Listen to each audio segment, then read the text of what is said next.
She had a $12 billion company, a penthouse with a view of the city, and a daughter she hadn't hugged in 4 months. He had $18 an hour, a second-hand Honda, and a little girl who still drew pictures of him with a yellow crayon sun. One dare, 30 days, and a truth neither of them was ready for. This is the story of Nadia Voss, the most powerful woman in the room, and the moment a mechanic's quiet courage brought her entire world to its knees.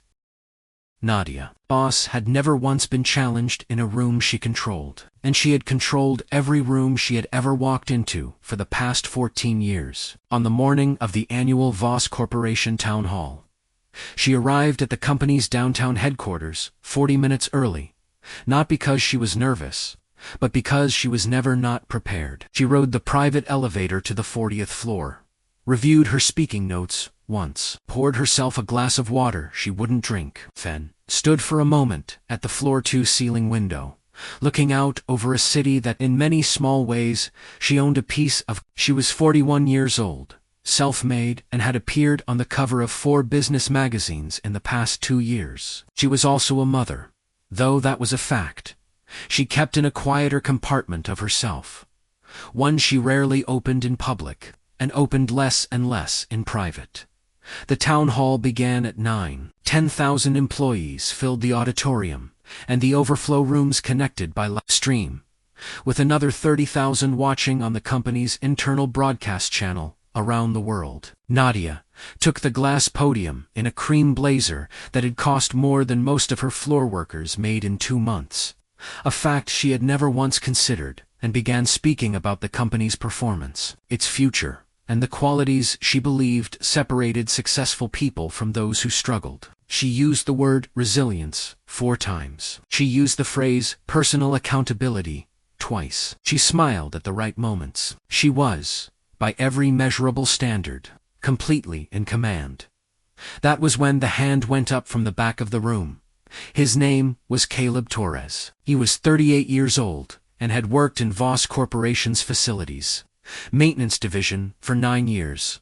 9 years of showing up on time, doing his job without complaint, and going home to a life that the woman at the podium had never had reason to think about. He was not tall. He was not loud. He wore a company-issued navy jacket with his name stitched above the left pocket, and he held his hand up with the steady patience of someone who had waited a long time to be seen and had made peace with the possibility that he might not be. When Nadia nodded in his direction and the microphone was passed to him, he did not clear his throat, or stumble, or hesitate. He simply spoke.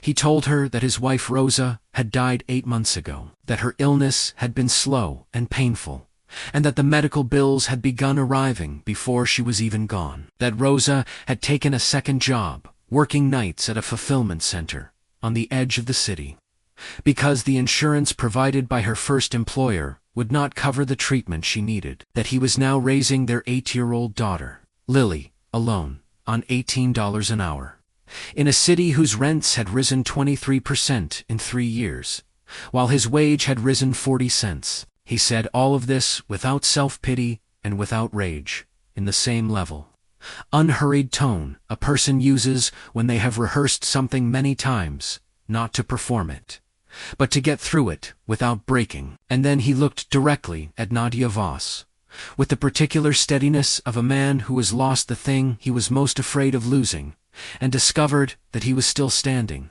and he issued his dare. Come live his life for 30 days. His wage, his hours, his neighborhood, his bills. No corporate card, no driver, no assistant, no safety net of any kind. 30 days, as Caleb Torres, and then, only then, come back to this podium and talk about resilience.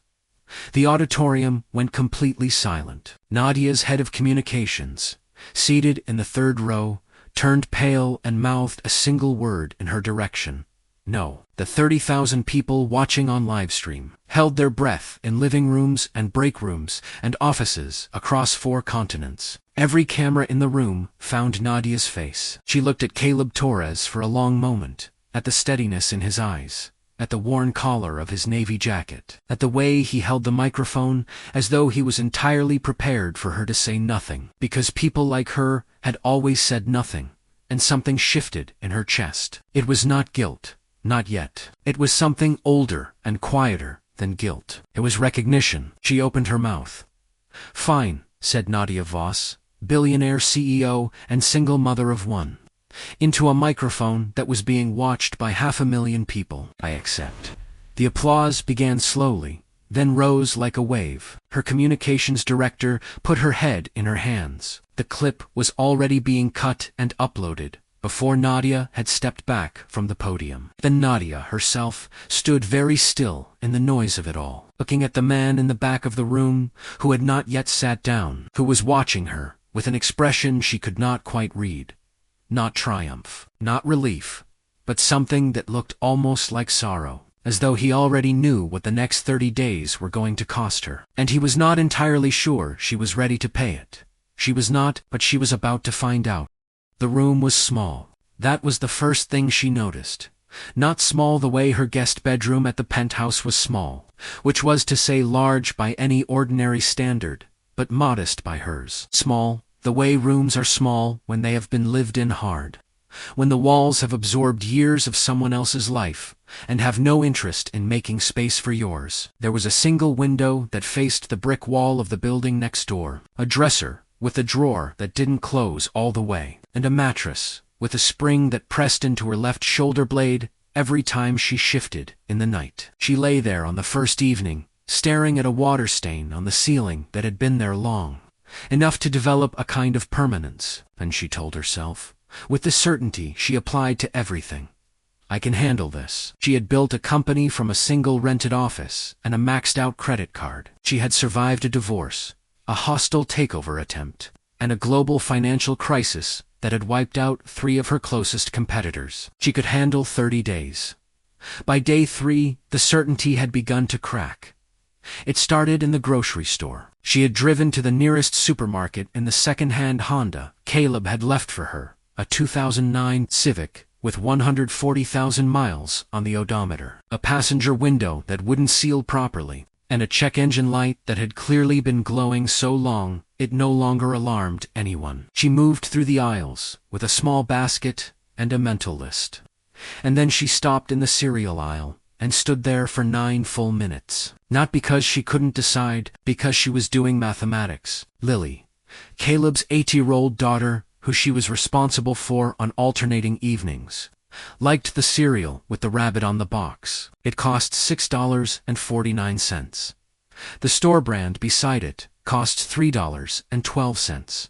They were, to any honest assessment, nearly identical products, but one of them had a rabbit and the other one didn't. And Lily was 8 years old and had already lost her mother, and $6.49 felt like an act of love, and $3.12 felt like the world telling a little girl that she didn't quite merit the rabbit. Nadia stood there weighing this, until a woman with a stroller needed to reach past her, and then she placed the store brand in the basket, and walked to the checkout, and sat in the Honda in the parking lot afterward, and cried. She was not a person who cried in parking lots. She did not examine this too closely. She drove home. Day 4 was worse. The Honda broke down on the highway on-ramp at precisely 6:41 in the morning, during the precise window in which being stationary on a highway on-ramp is most dangerous and most humiliating simultaneously. The engine had given no warning, or rather, it had given every warning, for months, in the form of a check engine light that Caleb had simply not had the money to address. The tow truck cost $95. She watched the driver process her debit card and felt the specific vertiginous panic of someone watching a number they cannot replenish shrink past a threshold they cannot afford. She had $312 left. There were 26 days remaining. She did the arithmetic 3 times in her head, and it came out the same way each time, and none of the 3 answers were acceptable. She took the bus to the garage, to transfers, one of which involved waiting 17 minutes on a bench in the wind, and arrived 22 minutes late to find her shift supervisor, a heavy-set man named Doug, who had no idea he was speaking to the CEO of the company that technically signed his paychecks. Already marking her timesheet with a red pen, he docked her pay without looking up. She stood at the edge of his desk and thought about 14 years of boardrooms and quarterly earnings calls, and the particular tone she used when someone in a meeting said something structurally incorrect. And she said nothing at all. She needed the $40, the shift would pay her. She went to work. The days that followed settled into a rhythm that was not so much a routine as a series of daily calculations. What could be afforded, what could not?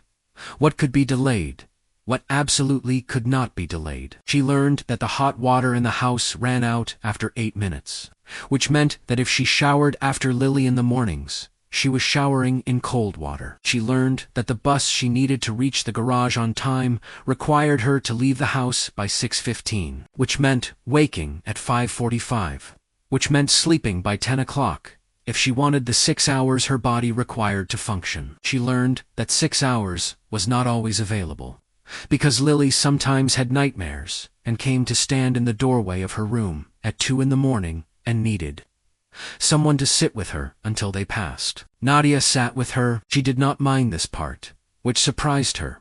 And then came day 7, which did not break her, but cracked something open in her that she had not known was sealed. She came home from a 9-hour shift that had left her smelling like machine oil and industrial solvent, her back aching from a posture she was not built for, and hands that had never before, in her adult life, been dirty with other people's work. She was tired in a way that was different from boardroom, tired or travel tired.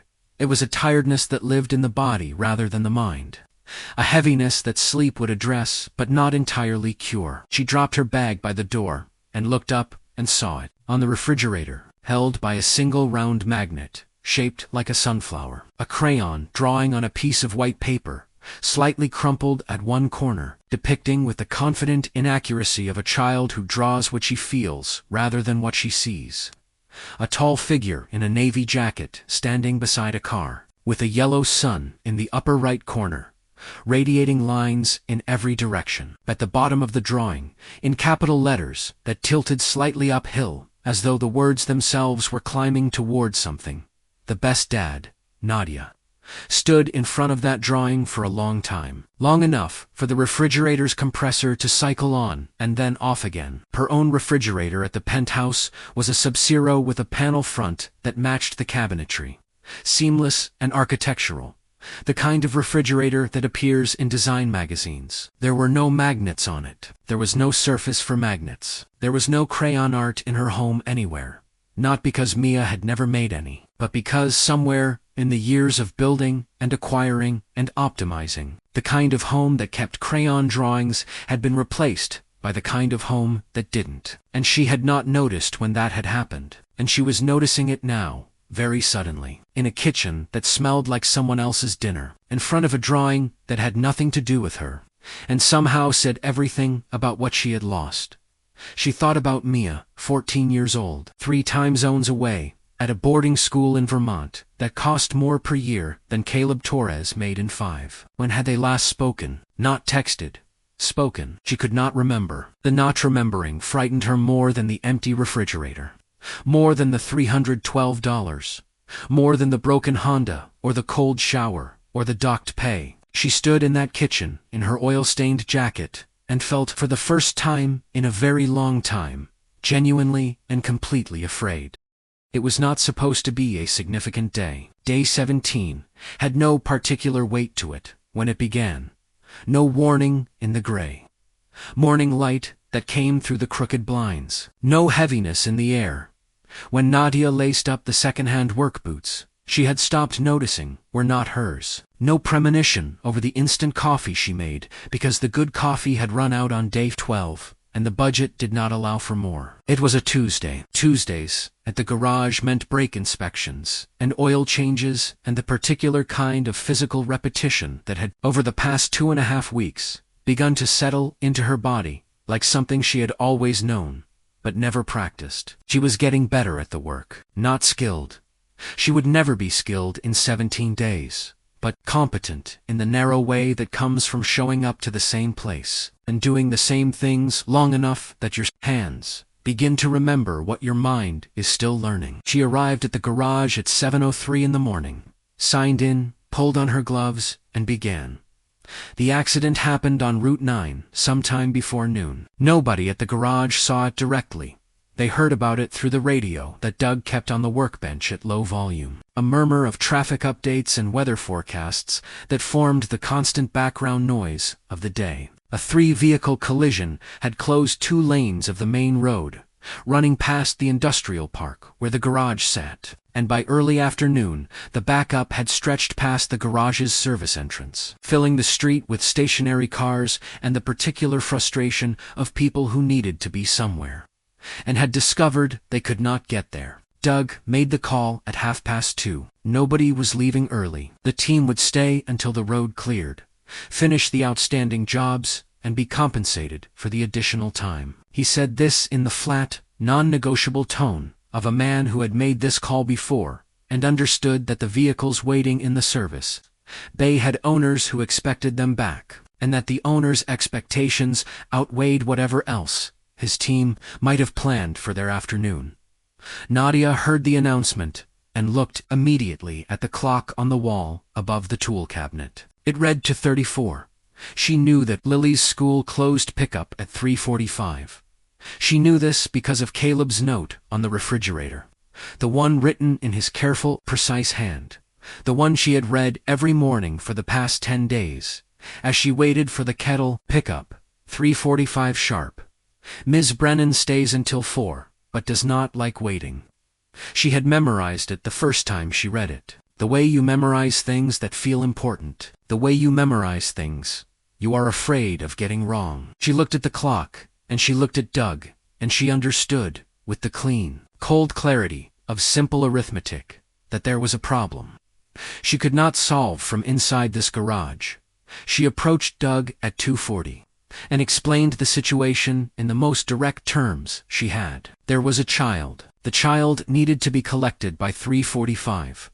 She needed to leave. Doug listened to this with the expression of a man who had heard many reasons and had learned to be unmoved by most of them. He told her that everyone had somewhere to be. He told her that the vehicles in the service bay were not going to fix themselves. He told her that if she left before the road cleared and the shift was completed, he would be marking her as having abandoned her post, which carried consequences she would not enjoy. He said all of this without malice, simply, practically, as the statement of a policy that existed for reasons that had nothing to do with her specifically. She stood at the edge of his office doorway and said nothing, because there was nothing useful to say. And then she went back to the service bay and looked at the clock again and kept working and watched the minutes pass with the helpless precision of someone watching water drain from a bathtub they cannot refill.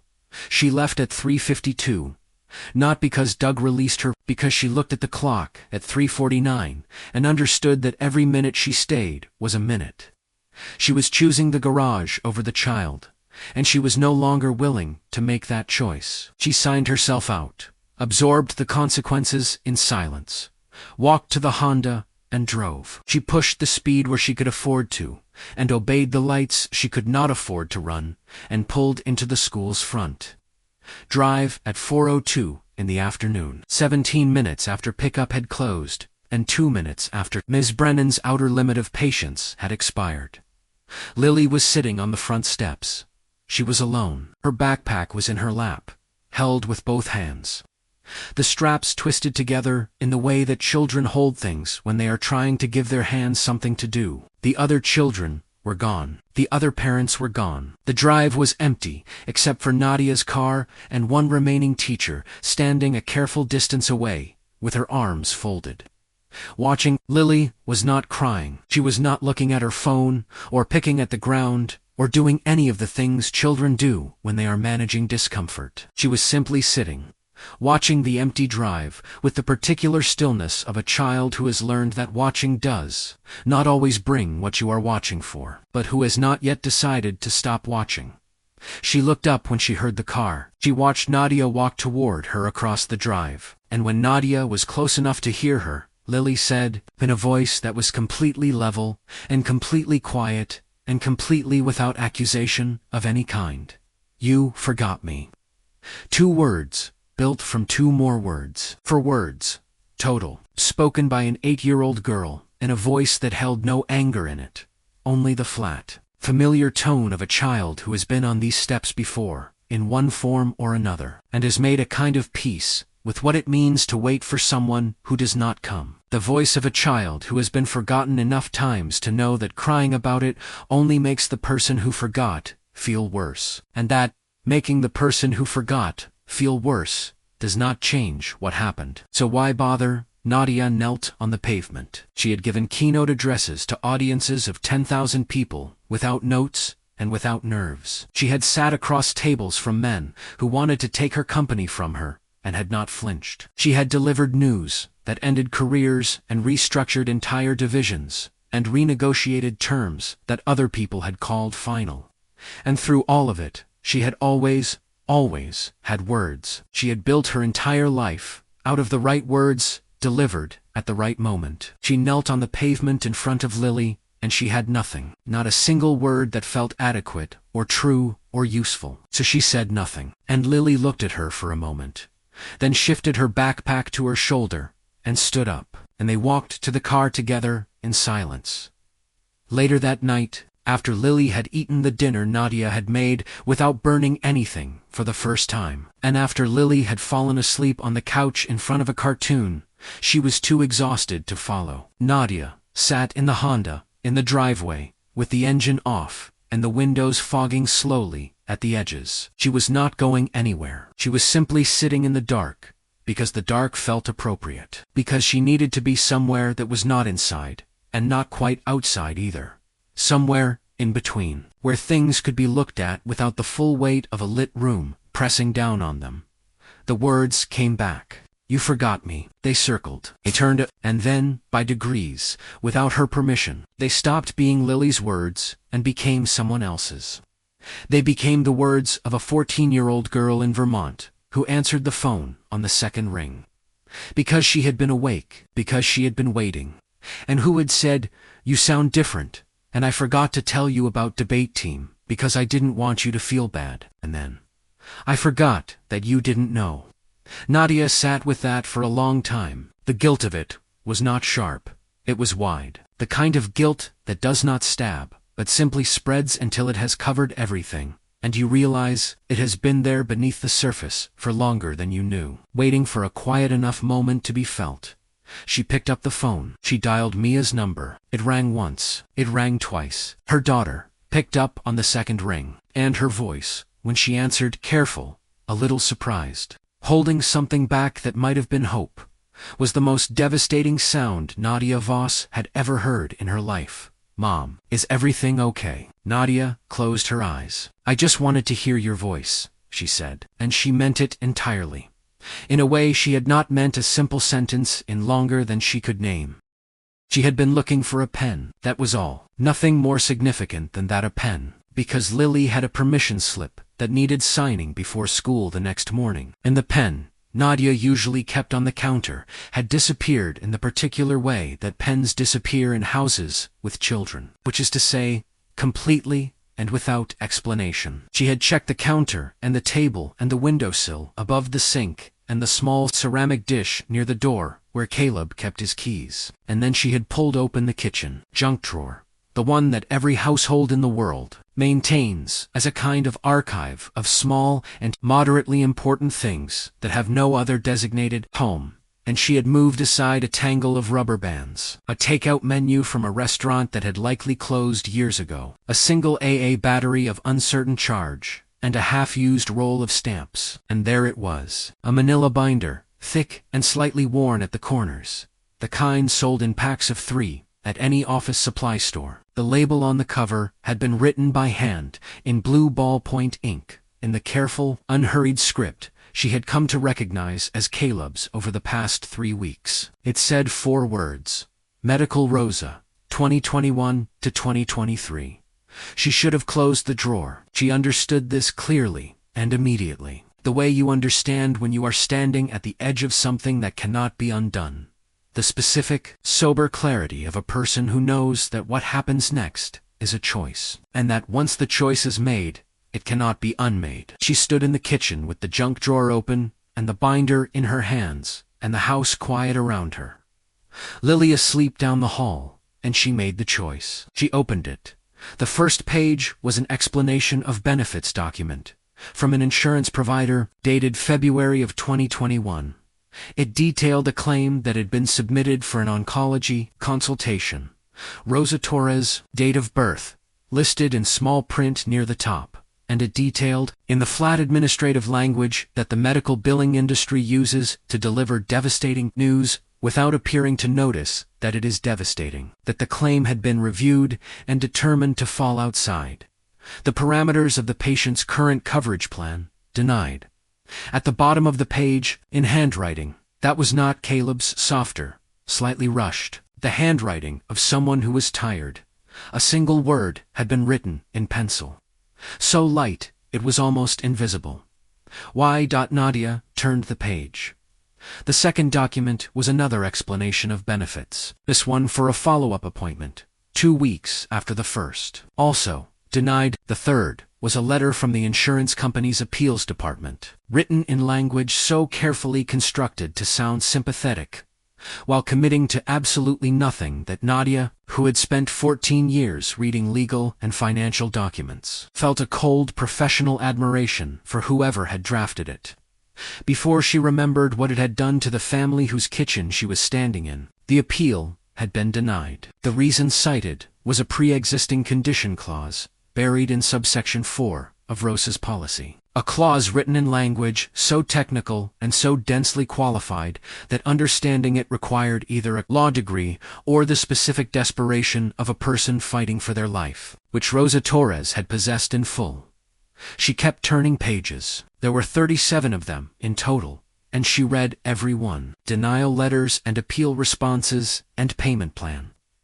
Agreements negotiated by telephone. She could see the notes Caleb had made during those calls, written in the margins, in his careful hand. Each one, a small record of a door being closed. Transferred 3 times, told to resubmit.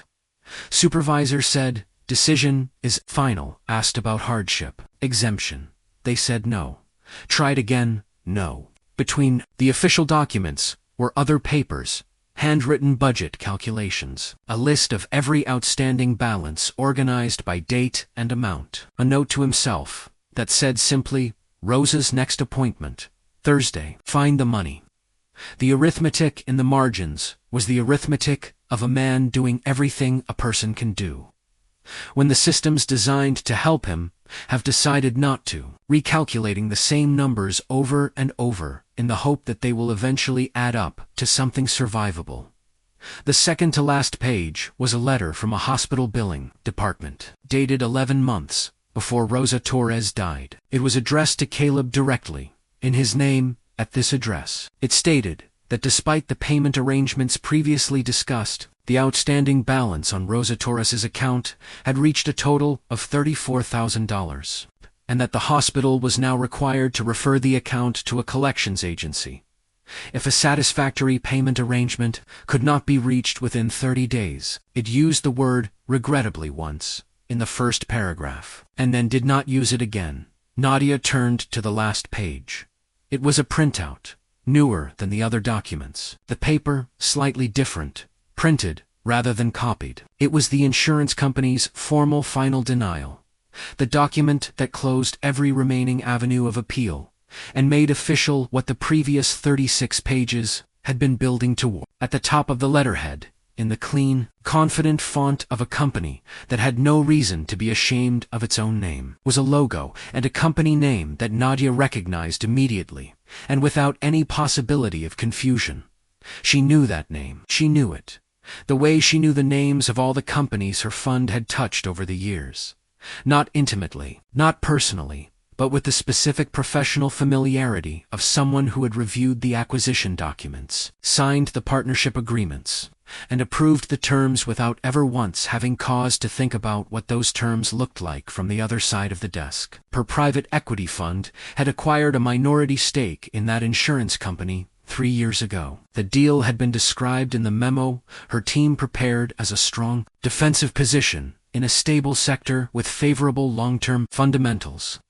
She had signed the paperwork on a Thursday afternoon between 2 other meetings. She had not thought about it again. She set the binder down on the kitchen table. She did not close it. She sat in the chair closest to the window and looked at it for a long time. And the refrigerator hummed its steady, indifferent hum. And Lily's crayon drawing of the best dad looked at her from across the room with the cheerful, uncomplicated certainty of a child who does not yet know what the world is capable of. And Nadia Voss, who had built an empire on the clean, comfortable distance between decisions and their consequences, felt that distance collapse entirely for the first time in her life. She had not done this with cruelty. She understood that clearly, and it did not help at all. She had done it with distance, the practiced, professional distance of a person who makes decisions in rooms, where the consequences are expressed as percentages and projections and long-term fundamentals. But never, as a woman named Rosa, writing the word "why" in pencil, at the bottom of a denial letter, at the end of a very long day. She had signed her name to a document, and gone to her next meeting, and eaten her lunch, and flown home on a private aircraft, and tucked the deal into the part of her mind where completed things were stored. And somewhere on the other side of that signature, in a house 3 blocks from a garage, a family had been coming apart one denial letter at a time. She closed the binder. She placed it carefully back in the drawer, beneath the rubber bands and the stamps, exactly where she had found it. She turned off the kitchen light. She walked down the hall to her room, and lay down on the mattress, with the spring that pressed into her left shoulder blade, and stared at the ceiling in the dark. She did not sleep. She did not expect to sleep. Some things, once seen, do not permit the easy escape of unconsciousness. They simply stay, and ask to be sat with, and wait with the same patient, unshakable certainty that Caleb Torres had shown at the podium 3 weeks ago. The certainty of something that knows it is true and is willing to wait, as long as necessary for the person looking at it to stop looking away. She lay in the dark, and she stopped looking away. The decision to make pasta had not been Nadia's. It had been Lily's, stated at breakfast with the calm authority of a child who considers her own preferences to be self-evidently reasonable, which at 8 years old they generally are. She had looked up from her cereal, the store brand, which she had accepted without comment, and which Nadia had taken as a small, private act of grace, and announced that she would like spaghetti for dinner, the kind with the red sauce that came from a jar, because the jar kind was better than the kind people made from scratch. A culinary position she held, with complete conviction, and was prepared to defend. Nadia had said yes, before she had fully considered what yes entailed, because over the past 3 weeks, she had learned that saying yes to Lily was one of the few decisions in her current life that felt uncomplicated and good. And she had been collecting those decisions the way a person lost in the dark collects small lights. By 6 o'clock that evening, she had burned the garlic twice. The first time was a lapse of attention. She had turned to answer one of Lily's questions, and forgotten that garlic moves from golden to ruined in the span of 30 seconds. A fact that every experienced cook knows, and that Nadia, who had employed a private chef for the past 8 years, was learning in real time with the specific humility of a person who has always outsourced the things she did not know how to do. The second time she burned it was harder to explain, because she had been paying attention, or believed she had been, which suggested that her understanding of the heat required was itself the problem. She scraped the pan into the sink, opened the window above the stove to address the smoke, and began again with the last of the garlic she had bought at the beginning of the week, chopping it more finely this time, on the theory that smaller pieces might be more forgiving, which turned out to be exactly wrong. Lily, seated at the kitchen table with her homework open in front of her, and a pencil she was not using, narrated all of this with the cheerful, merciless precision of a child who has identified a reliable source of entertainment and intends to extract full value from it. She noted the first burning with a simple, "uh-oh." She noted the second with a more elaborate commentary that included her personal theory about why adults were bad at cooking, which was that they thought too much and tasted too little. A theory she presented with the confidence of someone who had arrived at it through careful observation and considered it settled. When the smoke reached the kitchen table, she waved it away from her homework with one hand, without interrupting herself, which Nadia found so unreasonably charming that she laughed for the first time in longer than she could immediately calculate. A real laugh, unguarded and sudden, the kind that comes before you have decided to laugh. She was still recovering from it when she heard the back door open. Caleb came in the way. People enter houses they belong to, without announcement, without the particular, careful courtesy of a visitor, moving directly to the counter to set down the bag he was carrying, which contained, as it turned out, a second jar of sauce and a box of the pasta Lily preferred, bought on the way over, because he had texted Lily to ask how dinner was going, and Lily had responded with a series of flame symbols that he had correctly interpreted as a warning. He took in the open window, and the smell of the kitchen, and the third attempt currently underway on the stove. And he stood in the doorway between the back hall and the kitchen and looked at Nadia with an expression that contained no McCory in it, only a kind of quiet recognition, the look of a person who has stood in exactly this position himself, and remembers what it felt like to be the one learning. He did not immediately offer to help. He set his bag on the counter and leaned against the doorframe and watched her work. And Nadia, who was aware of being watched, and was under ordinary circumstances entirely comfortable with being watched, felt something different about being watched in this kitchen, in this moment, which was that the watching felt kind. When she finally looked up and met his eyes, she said, with the full composed authority of a woman who had conducted earnings calls and testified before regulatory committees and negotiated in rooms where the stakes were measured in hundreds of millions of dollars. I run a $12 billion company. Caleb Torres looked at the smoke still drifting from the pan. He looked at the open window. He looked at the garlic situation, which remained unresolved. He said, "You're also burning the pasta." "Both things are true." Lily, from the table, said, "I told her." "She doesn't listen."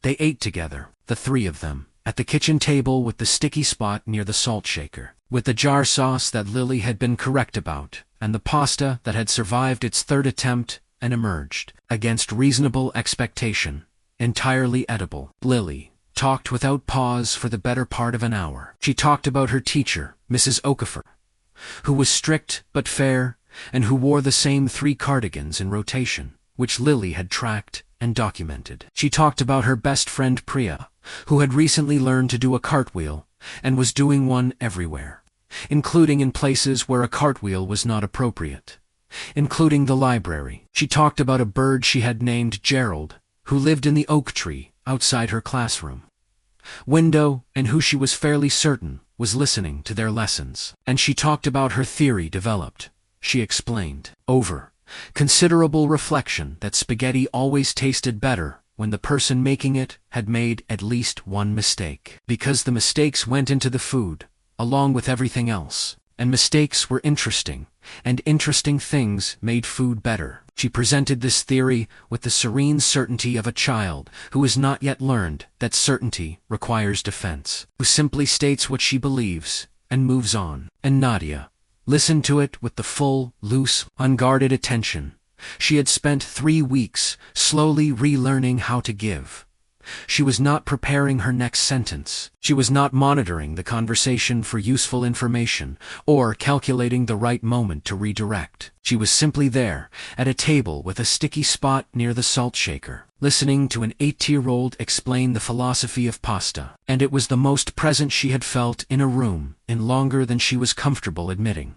After Lily had gone to bed, carried there by Caleb, already asleep, against his shoulder, before they reached the hallway, one hand still loosely holding the edge of his jacket, Nadia and Caleb sat on the back porch in the chairs that faced the narrow yard. The sky had cleared after a week of overcast days, and the stars were visible, which in this part of the city required a particular stillness of atmosphere that did not come often. They sat in it, without immediately speaking, which was not the silence of 2 people who have nothing to say, but the silence of 2 people who have too much and are choosing carefully. He talked about Rosa, not the binder.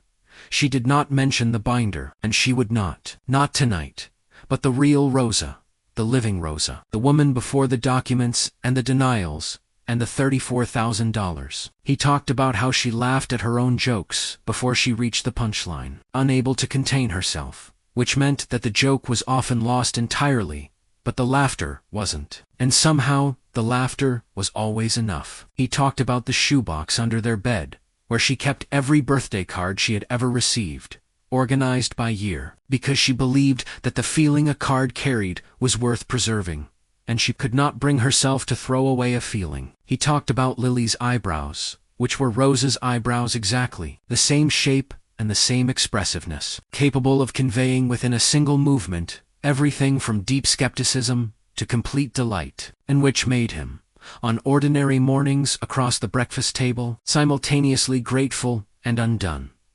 Nadia listened to all of it without interrupting, and then, because the evening had created a space in which honesty felt not only possible but necessary, she told him about the day her company's IPO had cleared. She told him how she had been sitting in a conference room on the 42nd floor when the call came through, and how she had absorbed the news and thanked the people on the call and hung up the phone, and then sat in the empty room with the city spread out below her and understood with sudden and complete clarity that there was not a single person in her life she wanted to call. Not because there were no people, but because none of the people she had were the kind of people you called when something was real. She had built something enormous. She had built it at the cost of the very connections that would have made it mean something. She said this plainly, without performance, in the same level voice she might use to describe a quarterly shortfall, which was, she recognized even as she said it, the only voice she had for things that hurt.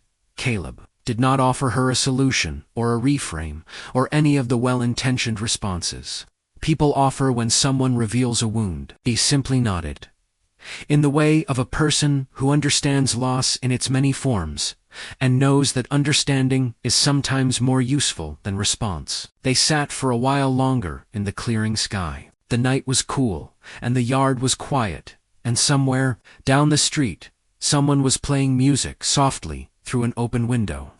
Something without words, something that asked nothing of anyone listening.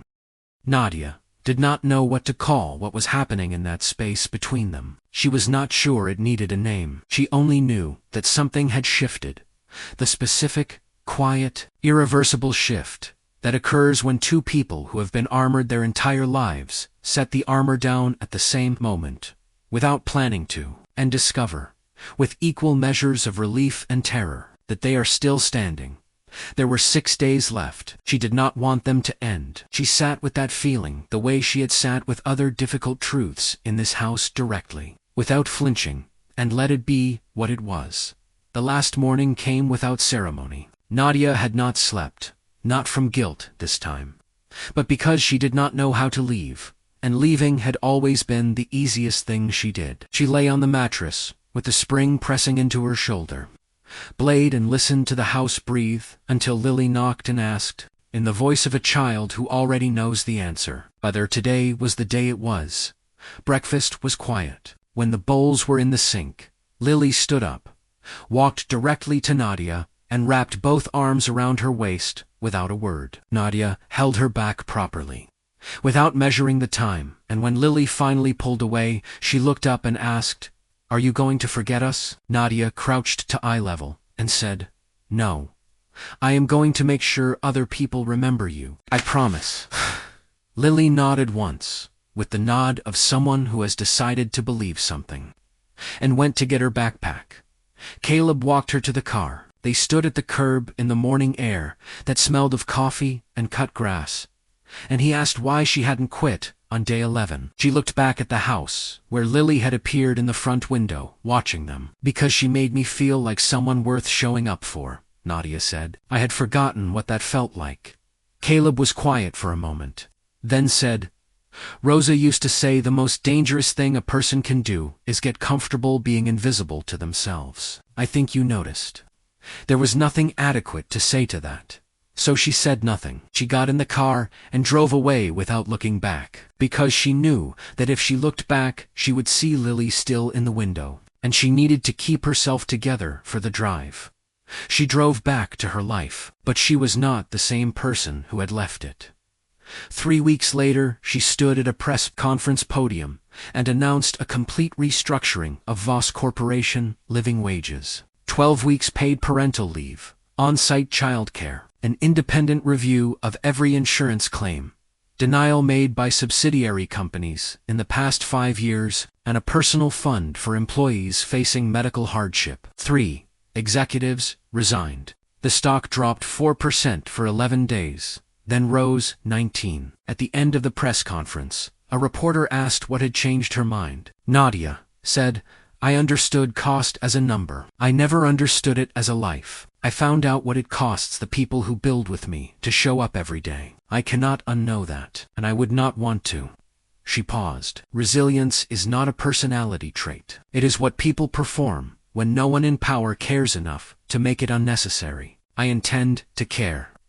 That same afternoon, she flew to Vermont alone, drove 40 minutes through countryside, beginning to blush with the first suggestion of autumn, and arrived at her daughter's school 4 minutes before the end of the school day. She stood under the old oak tree in the courtyard and waited without anxiety, without checking her phone, which was itself a transformation. Mia came through the doors with friends, mid-laugh, wearing the blue jacket Nadia had shipped at the start of term. Her eyes crossed the courtyard and stopped. She did not run.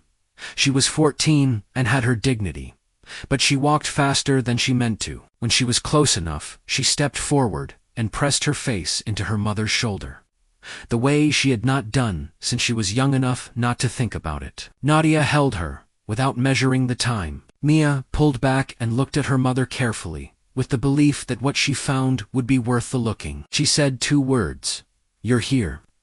Nadia looked at her daughter and said 2 words back, "I'm here." The whole story, the whole 30 days, every cold shower and missed pickup and burnt pan of garlic and binder in the drawer and crayon.